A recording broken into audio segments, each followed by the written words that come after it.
안녕하세요. 오늘은 요엘서 강의 두 번째 시간입니다.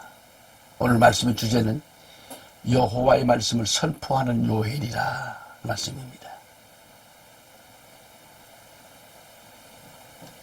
다시 요엘서 1장 1절로 4절을 제가 말씀을 히브리어 직역 성경을 가지고 봉독해 드립니다. 푸드엘의 아들 요엘에게 있었던 여호와의 말씀이다. 이것을 들어라. 장로들아, 귀 기울이라. 이 땅의 모든 주민들아, 너희 날들이나 너희 조상들의 날들에 이것이 있었느냐? 이것에 관하여 너희 자녀에게 전하고 너희 자녀는 그들의 자녀에게 말하고 그들의 자녀는 또 다른 세대에게 말하라. 어른 메뚜기가 남긴 것을 청년 메뚜기가 먹고 청년 메뚜기가 남긴 것을 소년 메뚜기가 먹고 소년 메뚜기가 남긴 것을 황충이 먹었다. 아멘. 굉장히 좀 말씀이 깊이 있고 쉽게 좀 이렇게 번역이 된 것 같습니다. 또한 에서는 중생과 은혜를 받은 신자를 가리킵니다.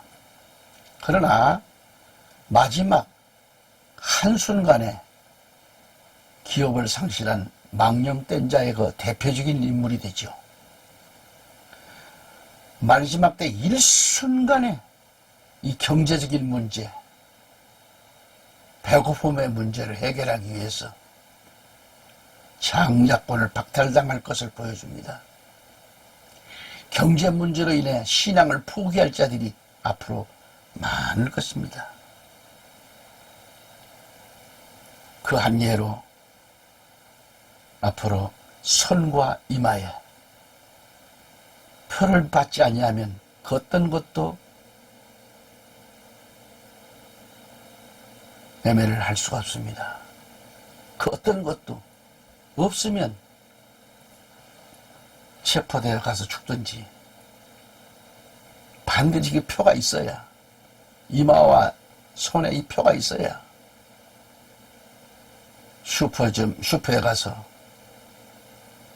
가게에 가서, 백화점에 가서 어떤 물건을 사더라도 이루어집니다. 이제는 백화점에 들어가더라도 손과 발에 이 상표가 찍혀 있는 사람, 성경에는 그것이 꼭 맞는지는 모르겠습니다만 666 짐승표라고 그랬어요. 거기에 손과 이마에 이게 찍혀 있으면 자동이면 사인 안 해도 돼요. 그냥 백화점에 들어가서 물건 가져오면 벌써 이미 계산됐어요. 나오면서 계산이 돼버리는, 그냥 가서 뭐 머무를 시간이 없어요. 다이렉트로 그냥 다 일 보고 나오는 겁니다. 그러니 세상 사람들이 얼마나 좋겠어요. 얼마나 그리고 돈이 필요 없어요. 돈, 지갑이 필요, 지갑도 없어요. 이거 하나면 돼요, 이거. 그냥 가. 주머니피가 필요 없어요.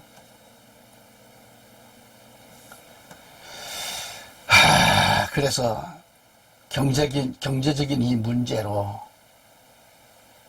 신앙을 포기할 자들이 많다, 그런 얘기입니다. 에서 같은 자는 히브리서에도 밝히 말하였듯이 히브리서 6장 4절로 6절에 한번 보면은 한 번 깨우침을 받고 하늘의 선물을 맛보고 성령의 동참자가 되고 하나님의 선한 말씀과 오는 세상의 능력을 맛본 자들이 만약 떨어져 나간다면 다시 새롭게 하여 회개시킬 수 없나니 이는 그들이 스스로 하나님의 아들을 다시 십자가에 못 박아 공개적으로 조롱함이라고 되어 있습니다. 이 무슨 얘기인가요? 신학적으로 한번 깨우침을 그렇게 받은 자, 중생한 자는 타락하지 않는다고 말하지만은, 그러나 성경은 한번 깨우침을 받고 하늘의 선물을 맛보며 성령의 동참자가 되고 하나님의 선한 말씀과 오는 세상의 능력을 맛보았다고 했는데, 이 말씀을 다시 한번 생각해 본다면 성령을 받지 않고서 어떻게 성령에 참여한 자가 참여한 바가 될 수가 있겠는가? 하나님의 선한 말씀과 오는 세상의 능력을 맛보았다고 했습니다. 그리고 확실한 믿음도 있었다는 얘기겠죠. 오는 세상, 즉 내세의 그 능력도 맛보았다고 했습니다. 다 체험을 했어요. 성령 받았고. 그러나 이러한 자들이 타락한다고 했습니다. 타락할 때는 다시 회개케 할 수 없다고 말씀하잖아요. 여러분, 이거 어떻게 할 것입니까? 이는 자기가 하나님의 아들을 다시 십자가에 못 박아 공개적으로 조롱한다고 했습니다. 예컨대 나사렛 동네에 베들레헴을 시작해서 다시 시작을 해야 됩니다. 다시 이상한 별이 출현해야 되겠고, 다시 동방박사들이 출현해야 되고, 다시 10달 동안 배가 아픈 일이 시작을 해야 되고, 다시 십자가를 쳐야 한다는 그런 뜻이 아니겠어요? 그렇게 되었을 때 그 사람은 구원받을 수 있다는 말입니다. 자, 그러므로 우리가 절대 쉰다는 것은 금물이에요. 다시 말해서 자신이 교회에서 무슨 직분을 받았던지 간에 그대로 실천하고 순종하고 복종하고 해야지 쉬겠다는 말은 금물이죠. 또한 지난날에 자신이 어떠한 직분을 받았던지 능력이 충만했을지라도 성령을 받았다고 했을지라도 타락한 거예요. 타락한다는 겁니다. 그래서 조심해야 됩니다. 에서의 동생 야곱은 바로 하나님의 택하심을 받아서 복음으로 잘 양육된 그런 십자가와 예수와 부활로 잘 양육된 하늘의 성스러운 성도의 대표입니다. 에서는 장자이지만은 영적인 차자가 되고 육적으로도 차자가 되었어요. 차자인 야곱은 장자가 되었습니다. 그래서 우리는 모두가 장자인 야곱이가 되잖아요. 우리 총회들도 보면 서로 자기들이 통합은 통합대로, 합독은 합독대로 서로가 자기 교단이 장자총회라고 말하더라고. 조그만 총회도 보면 자기가 장자총회라고 말을 하고 그럽니다. 또한 에서는 중생과 은혜를 받은 신자입니다. 그러나 마지막 한순간에 기업을 상실한 그런 망령된 자의 대표적인 인물이에요. 마지막 때 일순간에 경제적인 문제, 666 짐승표로 인해서 그 장의 장자권을 다 박탈당할 것을 보여주는 거예요. 경제적인 문제로 인해서. 아니, 그렇게 신앙생활을 잘 해나가다가 경제적인 문제 때문에 아버지를 배반한다는 얘기예요? 하나님을 떠납니까? 그럼 떠나면 그 이후에 기다리는 게 뭐예요? 영원히 꺼지지 않는 지옥이 누구의 것입니까? 그러니까 에서 같은 자는 히브리서에서도 밝히 말하였듯이 위에서도 말씀드렸습니다만 다시 한번 언급을 한다면 히브리서 6장 4절로 6절에 한번 깨우침을 받고 하늘의 선물을 맛보며 성령의 동참자가 되고 성령의 하나님의 선한 말씀과 오는 세상의 능력을 맛본 자들이 만약 떨어져 나간다면 다시 새롭게 하여 회개시킬 수 없나니 그랬어요. 이는 그들이 스스로 하나님의 아들을 다시 십자가에 못 박아 공개적으로 조롱함이라 그랬잖아요. 신학적으로 한번 깨우침을 받은 자, 중생한 자는 타락하지 않는다는 그런 말씀들을 많이들 하지만은 그러나 성경은 깨우침을 받고 하늘의 선물을 맛보며 성령의 동참자가 되고 하나님의 선한 말씀과 오는 세상의 능력을 맛보았어요. 예컨대 나사렛 동네에 베들레헴을 시작해서 다시 시작을 해야 된다고 말씀을 드렸잖아요. 그럼 다시 예수님은 못 박히고 다시 그렇게 돼야 돼요. 그렇게 해서 다시 예수님이 십자가 못 박히고 다시 그런 일이 벌어진다. 그리고 그걸 다 다시 봐야 믿음이 옵니까?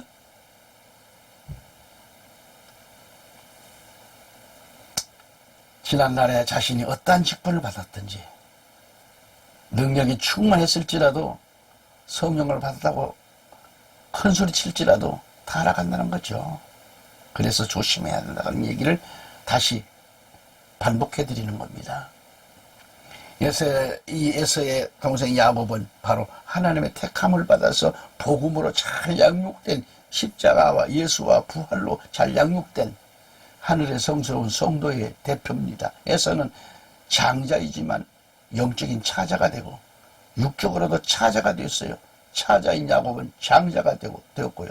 그래서 우리는 모두가 장자인 야곱이가 되어야 된다, 그런 얘기입니다.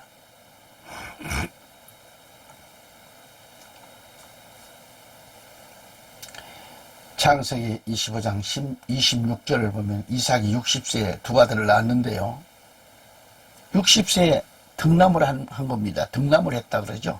아들을 낳는 걸. 노아를 보면 600세에 종말을 맞이했습니다. 하나님은 여섯째 날 사람과 짐승을 만들었음을 봅니다. 오늘 본문에서 이삭은 60세의 아들 둘을 등남했어요. 그래서 어느 학자는 이를 두고 6천년 만에 약속받은 자와 탈락될 자의 비밀을 암시해 준다라고 하더라고요.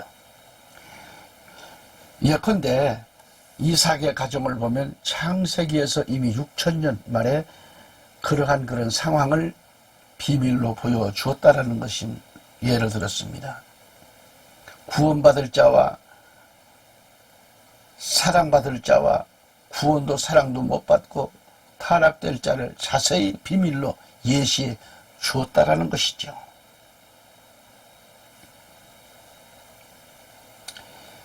또 야곱이 장막을 떠나지 않고 어머니의 그 치맛자락을 잡고 왔다 갔다 한 것은 교회를 떠나지 않는 성도가 교회에서 참으로 성스러운 생활, 바로 영적인 신앙생활을 하고 있다는 뜻을 말합니다. 교회를 들락거리면서 신앙생활을 하다 보면 교회가 연약해 보일 때가 있습니다. 무엇인가 잘못된 것 같고 또는 내성적인 그런 것 같고 실패한 것 같고 그런 거예요. 응? 야곱은 너무도 매력이 없습니다. 그러나 에서는 보지는 못했습니다만 성경적으로 말하면 털이 나 있는 사람, 털 사람이라고 그러죠.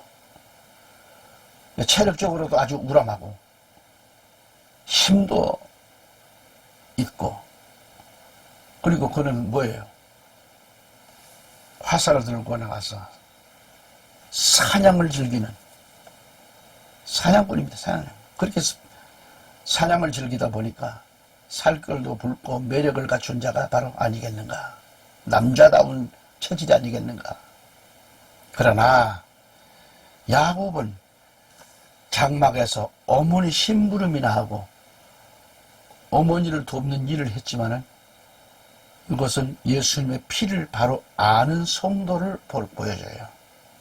그래서 마지막 때 자기의 형제도 소용이 없어요. 팥죽 한 그릇만 주면 천국과 바꿀 수 있는 그런 심정이에요. 그래야 할 때도 온다는 그러한 때가 온다는 뜻입니다. 경제 문제로 참 어려운데 짐승표 준다니까 가서 받고,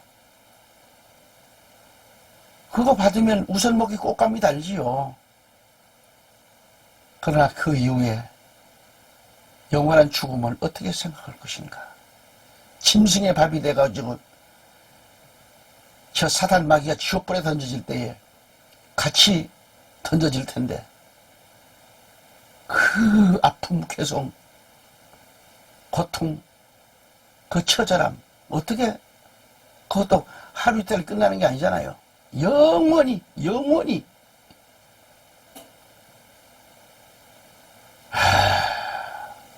저는 목사지만은 이 말씀 한 구절 한 구절을 읽을 때 깨닫고 정말 목회자는 말도 잘해야 되고 하나님 말씀에 써서 말씀을 바로 선포해야 되겠다는 것이죠. 잘못 말한 책임을 어떻게 할 것인가.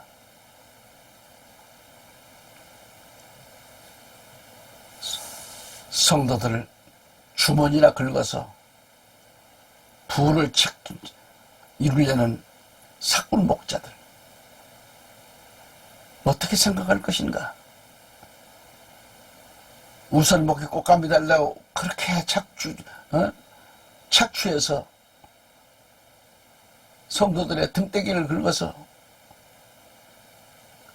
그렇게 모은 돈은 자기 재산 불리는데 사용을 하죠. 여러분 성도 편에 한번 서봤습니까? 목회자들 가난한 성도들의 그 심정 압니까? 팥죽한 거래 짐승표 주니까 신랑 팔아먹어요. 하나님 배신합니다.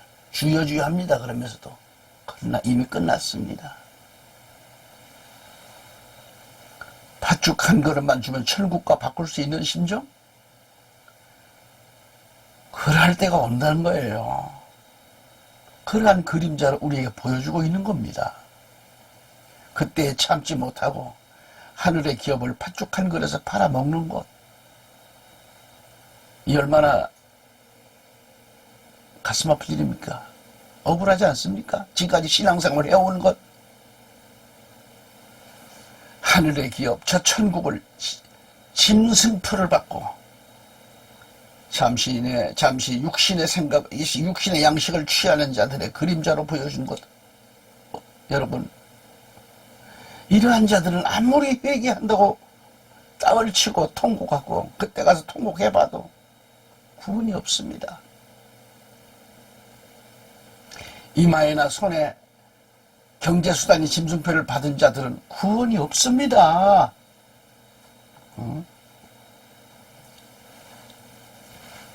히브리 12장 15절 17절에 보면은 너희는 돌아보라 그랬어요. 돌아보아. 우리를 보고 하는 말입니다. 돌아보라는 것입니다. 성도는 자신을 돌아보라는 말씀이에요. 하나님의 은혜에 미치지 못하는 그런 자가 없도록 열심히 돌아보고 또 쓴 뿌리가 나와서 너희를 괴롭게 하거나 혹 그것 때문에 많은 사람이 더럽혀지지 않도록 하라. 음행하는 자나 한 그릇 음식을 위하여 장자 상속권을 판 에서와 같이 속된 자가 없도록 하라. 너희가 아는 바와 같이 그 후 그가 축복을 유업으로 받으려고 했을 때 거절당하였으며 눈물로 간절히 구하였지만 회개의 기회를 얻지 못하였느니라고 하신 이 말씀 말이죠. 정신 바짝 나는 말씀입니다. 에서는 장자의 상속권을 팥죽 한 그릇에 박탈당하고 아버지를 찾아와서 울며 몸부림치는 그의 모습을 우리는 어떻게 받아들여야 되는가? 그걸 한번 생각해 보세요. 에서는 눈물을 흘리면서 아버지 저는 에서입니다.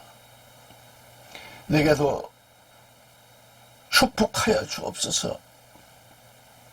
그렇게 애원을 하고 울 때에 아버지는 한마디로 뭐예요?